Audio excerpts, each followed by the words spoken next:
السلام عليكم ورحمة الله وبركاته. الحمد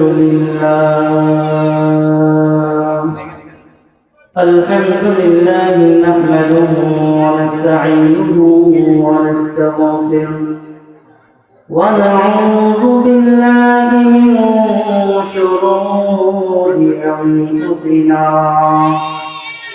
ومن سيئات أعمالنا من يهد الله فلا مضل له ومن يضلل فلا هادي له ونشهد أن لا إله إلا الله وحده لا شريك له ونشهد أن سيدنا وسندنا وحبيبنا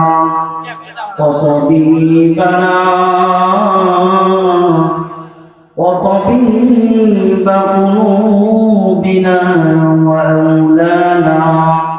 ومولانا محمدا عبده ورسوله. أما بعد فقد قال الله تعالى في كلامه المجيد وفرقانه الحميد ونحن على ذلك لمن الشاهدين والشاكرين. أعوذ بالله من الشيطان الرجيم. بسم الله الرحمن الرحيم. إن الله وملائكته يصلون على النبي يا أيها الذين آمنوا صلوا عليه وسلموا تسليما. وقال رسول الله صلى الله عليه وسلم من صلى علي واحدة صلى الله عليه عشرا أو كما قال عليه الصلاة والسلام. الحمد لله আল্লাহ পাকের দরবারে লাখ কোটি শুকরিয়া যে মহান রব্বুল আলামিন আমাদেরকে দুনিয়ার বিভিন্ন কাজ থেকে ফারেক করে এই জালিসুর রহমান বেহেশতের বাগানে আসার এবং বসার তৌফিক দান করেছেন। এই জন্য সকলে শুকরিয়া আদায় করি আলহামদুলিল্লাহ। আরে জোরে আওয়াজ করে আলহামদুলিল্লাহ।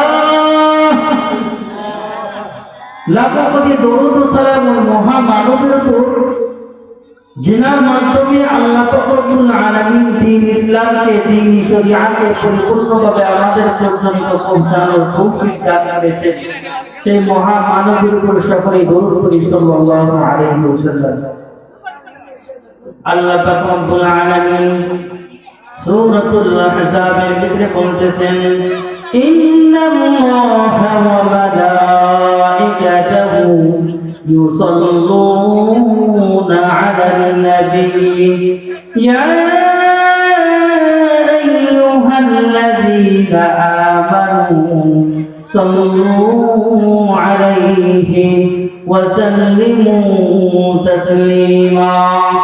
আল্লাহ পাক বলতেছেন হে পৃথিবীর মানুষ ভালো করে জেনে রেখো ইন্নাল্লাহা ওয়া মালাইকাতাহু ইউসাল্লুনা আলান নবী। হে মানুষ নিশ্চয় আমি আল্লাহ পাক রব্বুল আলামিন এবং আমার ফেরেশতাগণ নবীজি সাল্লাল্লাহু আলাইহি ওয়াসাল্লামের উপর দরুদ প্রেরণ করে থাকি। ইয়া আইয়ুহাল্লাযীনা আমানু صلوا عليه وسلموا تسليما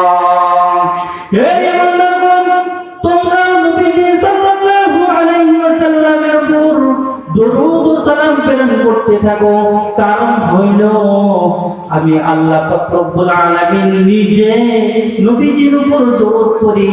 শুধু আমি না, আমার পৃথিবীতে যত ফেরেশতা আমি সৃষ্টি করেছি সমস্ত ফেরেশতাগণ আমার নবীর উপর দরুদ প্রেরণ করে থাকে। ইয়া আইয়ুহাল্লাযীনা আমানু সাল্লু আলাইহি ওয়া সাল্লিমু তাসলিমা। আল্লাহ বলতেছেন, হে ঈমানদারগণ, যেহেতু আমি স্বয়ং যে কাজটা করে থাকি, আমার ফেরেশতাগণ যে কাজটা করে থাকেন, এই কাজ কোনো ছোট কাজ নয়। এই জন্য তোমরা আমার নবীজির উপর দরুদ ও সালাম প্রেরণ করতে থাকো। বলেন সুবহানাল্লাহ। আল্লাহ তাআলা পৃথিবীতে আর কোনো কাজ করে না, কোনো কাজ করে না, একমাত্র আমাদের নবীর উপর বসে বসে দরুদ প্রেরণ করে। শুধু আল্লাহ পাকে দরুদ প্রেরণ করেন না, তেনার সমস্ত ফেরেশতাগণ দরুদ প্রেরণ করে থাকেন। এই জন্য আল্লাহ পাক চাইতেছেন, যেহেতু আমি এই কাজটা করি, আমার সমস্ত ফেরেশতা এই কাজ করে। পৃথিবীতে যত মানুষ আছে সমস্ত মানুষ আমার নবীর উপর দরুদ ও সালাম প্রেরণ করতে থাকবে। বলেন সুবহানাল্লাহ। এটা কার নির্দেশ? একমাত্র আল্লাহ পাক রব্বুল আলামিনের নির্দেশ। বাইরে আমার বন্ধুরা, আমার বুজুর্গ, শুধু আল্লাহ পাক রব্বুল আলামিন কোরআনে বলে শান্ত হন নাই।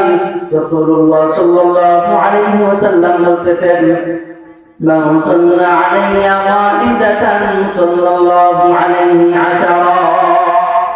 রাসূল বলেন, যে ব্যক্তি আমার উপরে একবার দরুদ শরীফ পাঠ করবে, আমার পক্ষ থেকে 10টি রহমতের দোয়া তার জন্য পৌঁছে যাবে। আল্লাহ পাক রব্বুল আলামিন এই দরুদ শরীফটা রাসূলের রওজা পর্যন্ত পৌঁছানোর জন্য একটা করে ফেরেশতা নাযিল করেছেন। প্রত্যেক ব্যক্তি যখন একবার রাসূলের উপর দরুদ প্রেরণ করে, ওই বান্দা দরুদ প্রেরণ করার সাথে সাথে আল্লাহ পাক রব্বুল আলামিনের একটা নিযুক্ত ফেরেশতা, ওই ফেরেশতা সাথে সাথে দরুদের হাদিয়াটা নিয়ে রাসূলুল্লাহ সাল্লাল্লাহু আলাইহি ওয়াসাল্লামের দরবারে পৌঁছে যান। যা বলেন, ইয়া রাসূলুল্লাহ, আপনার অমুক উম্মত অমুক জায়গায় থেকে আপনার একবার দরুদ শরীফ করেছে। রাসূল বলেন, ওই আমার উম্মতের জন্য 10টি রহমতের দোয়া নিয়ে তার কাছে পৌঁছে দাও। বলেন সুবহানাল্লাহ। এবার ফেরেশতা রাসূলের দরবার থেকে বিদায় নিয়ে চলে যায় আল্লাহ পাক রব্বুল আলামিনের দরবারে। আল্লাহ পাক রব্বুল আলামিনের কাছে যে বলতেছেন, ওগো আল্লাহ, আপনার অমুক বান্দা অমুক জায়গা থেকে অমুকের ছেলে অমুক একবার আপনার হাবিবের উপর দরুদ প্রেরণ করেছে। আল্লাহ পাক রব্বুল আলামিন বলেন, আমার পক্ষ থেকে তুমি 10টা রহমত তার উপর নাযিল করে দাও। বলেন সুবহানাল্লাহ। শুধু তাই নয়, দরুদের এমন ফায়দা, দুনিয়াতেও ফায়দা আছে, আখিরাতেও ফায়দা আছে। রাসূলুল্লাহ সাল্লাল্লাহু আলাইহি ওয়াসাল্লাম বলেন, যে ব্যক্তি প্রত্যেকদিন সকালবেলা 10 বার দরুদ শরীফ পাঠ করে, বিকালে 10 বার দরুদ শরীফ পাঠ করে, বলেন কয়বার? সকালে 10 বার, বিকালে 10 বার, নালাত মুশাফাআতি ইয়াউমাল কিয়ামাহ। রাসূল বলেন, যে ব্যক্তি সকালে 10 বার, সন্ধ্যায় 10 বার করে, এই দুইবারে 10 বার 20 বার হয়ে যায়। এই 20 বার আমার উপর দরুদ শরীফ পাঠ করবে, নালাত মুশাফাআতি ইয়াউমাল কিয়ামাহ। কিয়ামতের দিন হাসরের ময়দানে আমি নবীজির শাফাআত তার জন্য আবশ্যক হয়ে যাবে। বলেন সুবহানাল্লাহ। কত বড় ফজিলতের আমল, এত গুরুত্ব কেন দিয়েছেন এই দরুদ শরীফ? যারা দুনিয়াতে পড়বে তাদের জন্য দুনিয়াতেও ফায়দা আছে, আখিরাতেও ফায়দা আছে। দুনিয়ায় পড়বেন, হাসরের ময়দানে রাসূল সাল্লাল্লাহু আলাইহি ওয়াসাল্লাম আপনি আমার জন্য শাফাআত করবেন। দুনিয়ায় পড়বেন, অনেক বিপদ আপদ থেকে আপনাকে আল্লাহ পাক রব্বুল আলামিন মুক্ত করে দিবেন। একজন যুবকের কাহিনী, সে তার বাবার সাথে হজ করার জন্য যায়। বাগদাদ নামক শহরে যখন যায় পৌঁছেন, কাফেলার যাইতেছিলেন, এমন সময় ওই যুবকের বাবা অসুস্থ হয়ে পড়ে। কাফেলার লোকজন চলে যায়, ওই যুবক তার বাবাকে নিয়ে থেকে যায় বাগদাদ নামক শহরের মরুভূমির ভিতরে। তার বাবার সেবা যত্ন করতেছিল, সেবা যত্ন করতে করতে এক পর্যায়ে তার বাবা অসুস্থ অবস্থায় ইন্তেকাল করলেন। শুধু ইন্তেকাল করলেন তাই নয়, বরং ইন্তেকাল করার পর তার বাবার চেহারাটা শুকরের চেহারায় পরিণত হয়ে গেল। যুবক চিন্তা করেন, এটা কেমন অবস্থা হলো? এখন যেমন অবস্থা, আমার বাবার মৃত্যুর সংবাদকে জানাইতেও পারবো না, বড় লজ্জার ব্যাপার। দ্বিতীয়ত হলো, আমি একা কিভাবে আমার বাবার কাফন দাফন করবো, এটাও আমার পক্ষে সম্ভব না। যুবক ক্লান্ত অবস্থায় ঘুমিয়ে পড়ল। ঘুমিয়ে পড়ার পর সে স্বপ্নের ঘরে দেখতেছে একজন সুদর্শন যুবক এসে তার বাবার লাশের কাছে দাঁড়াইল। দাঁড়ানোর পর তার বাবার মুখের মুখ থেকে কাপড়টা সরাইয়া তার হাত দ্বারা সুন্দর করে তার চেহারাটা মাসেজ করে দিল। মাসেজ করে যাওয়ার সঙ্গে সঙ্গে তার চেহারাটা এত সুন্দর হয়ে গেল, পূর্ণিমার চাঁদের তাই চাঁদের থেকে উজ্জ্বলময় চেহারা হয়ে গেল। বলেন সুবহানাল্লাহ। ওই সুদর্শন যুবক যখন এই কাজটা করে চলে যেতে লাগতেছেন, ওই যে মৃত্যু বাবার সন্তান একটা মরুভূমির ভিতরে ছিল, সে তখন দেখতেছে যে ওই সুদর্শন যুবকটা চলে যাইতেছে।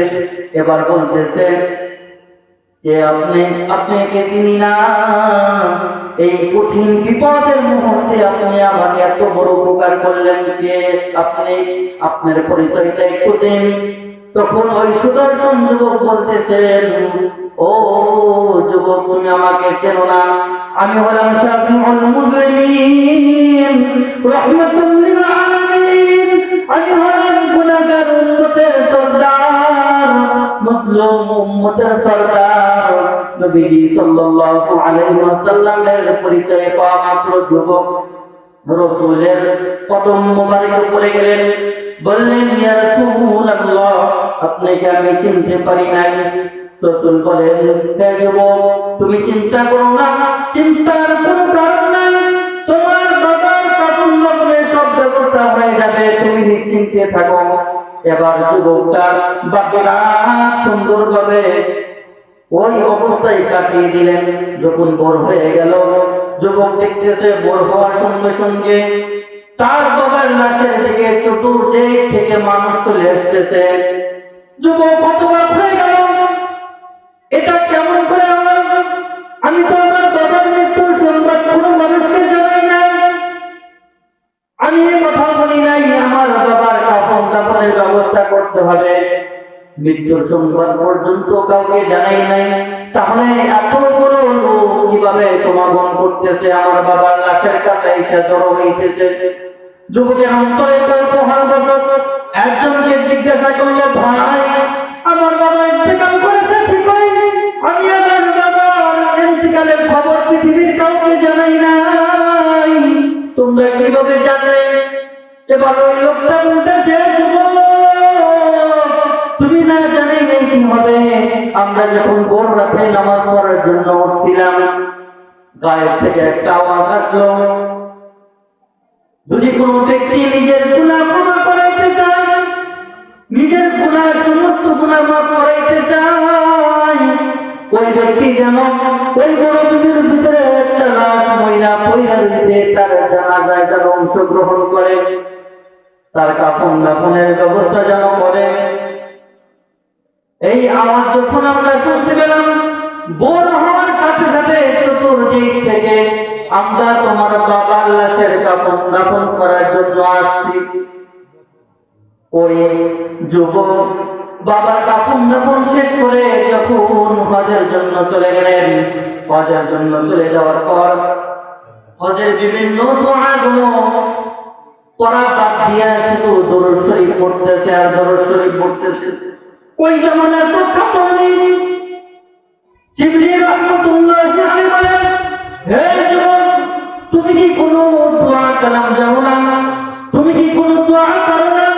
হজের নির্ধারিত পর সময় কেন তুমি দরুদ শরীফ পড়তেছো, কেন তুমি হজের দোয়াগুলো পড়তেছো না? শিবলি রহমাতুল্লাহি আলাইহি ডাক দিয়ে বলেন, ওগো আল্লাহর ওলি শুনেন, আমি দরুদ শরীফের যে মাহাত্ম্য পেয়েছি, যে গুরুত্ব, যে ফজিলত পেয়েছি, আমি হজের এই দোয়ার ভিতরে এত দোয়া, এত বরকত আমি কোথাও পাই নাই। শিবলি রহমাতুল্লাহি আলাইহি জিজ্ঞাসা করলেন, কি ফজিলত তুমি পেয়েছো, কি বরকত তুমি পেয়েছো, আমাকে একটু বলে বলো। এবার যুবক বলতেছেন এই ঘটনাটা, তার বাবার ইতিহাসটা, তার জীবনের ঘটে যাওয়ার ইতিহাসটা শিবলি রহমাতুল্লাহি আলাইহি বলেন। শিবলি রহমাতুল্লাহি আলাইহি বলেন, বেটা, যে খুশির সন্ধান তুমি পেয়েছো এটা কখনো ছেড়ে দিও না। এই হলো দরুদ শরীফের ফজিলত। এইভাবে দরুদ শরীফের ফজিলত যদি বর্ণনা করতে থাকি অনেক সময় লেগে যাবে, লম্বা সময় লেগে যাবে। এই জন্য দরুদ শরীফ এমন একটা আমল, যে আমল স্বয়ং আল্লাহ রাব্বুল আলামিন করেন, তেনার ফেরেশতাগণ করেন, এবং আমাদের উম্মতে মুহাম্মাদের জন্য দরুদ শরীফের আমলকে আবশ্যক করে দিয়েছে। পৃথিবীতে অন্য কোন নবীর উপর দরুদ পড়া অন্য কোন উম্মতের জন্য আবশ্যক করে দেন নাই, কিন্তু আমাদের নবী এত দামি নবী, পৃথিবীর সমস্ত মাখলুকাত নবীজির উপর দরুদ পড়েন করেন, দরুদ ও সালাম করে থাকেন। এই জন্য এটা একটা বড় গুরুত্বপূর্ণ ইবাদত। আপনি রাস্তা দিয়ে হাঁটতেছেন, দরুদ শরীফের আমল করতে পারেন। আপনি বোঝা মাথায় নিছেন, দরুদ শরীফের আমল করতে পারেন। আপনি বসে আছেন, দরুদ শরীফের আমল করতে পারেন। শুয়ে আছেন, দরুদ শরীফের আমল করতে পারেন। ওযুর দরকার হবে না, ওযু না থাকলেও আমল করা যাবে। একটা সহজ আমল, এই আমল যদি করতে পারি আল্লাহ পাক রব্বুল আলামিন আমাদেরকে মাফ করে দেবেন। একটা ঘটনার ভিতরে আছে, হযরত আলী রাদিয়াল্লাহু তাআলা আনহু কাবা গৃহে কাজ করতেছেন, আমল করতেছেন।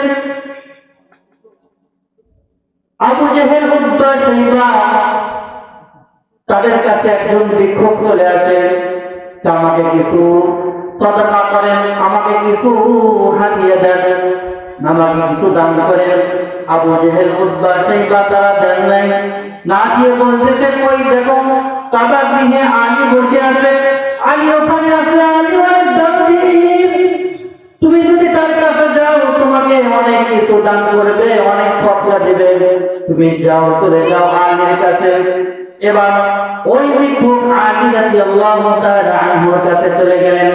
যাওয়ার পর বলতেছেন, আল্লাহর ওয়াস্তে আমাকে কিছু সহযোগিতা করেন। আলী রাদিয়াল্লাহু তাআলা আনহুর ওই সময় এমন অবস্থা ছিল না যে ভিক্ষুককে কিছু দিবেন। আলী রাদিয়াল্লাহু তাআলা আনহু টেনশনে পড়ে গেলেন, যেহেতু আল্লাহর ওয়াস্তে চেয়েছেন, এই জন্য আমি তাকে ফিরেও দিতে পারতেছি না। আলী রাদিয়াল্লাহু তাআলা আনহু চিন্তা করলেন, চিন্তা ভাবনা করে ভিক্ষুককে বললেন, তুমি তোমার দুইটা হাত একত্রিত করে মুষ্টিবদ্ধ করো। আলী রাদিয়াল্লাহু তাআলা আনহু মনে মনে কি যেন করে তার হাতের ভিতরে ফু দিল এবং বলল, তুমি যতক্ষণ পর্যন্ত ওই আবু জেহেল, উতবা, শাইবার কাছে না যাইবা ততক্ষণ পর্যন্ত তোমার হাতের মুষ্টি খুলবে না।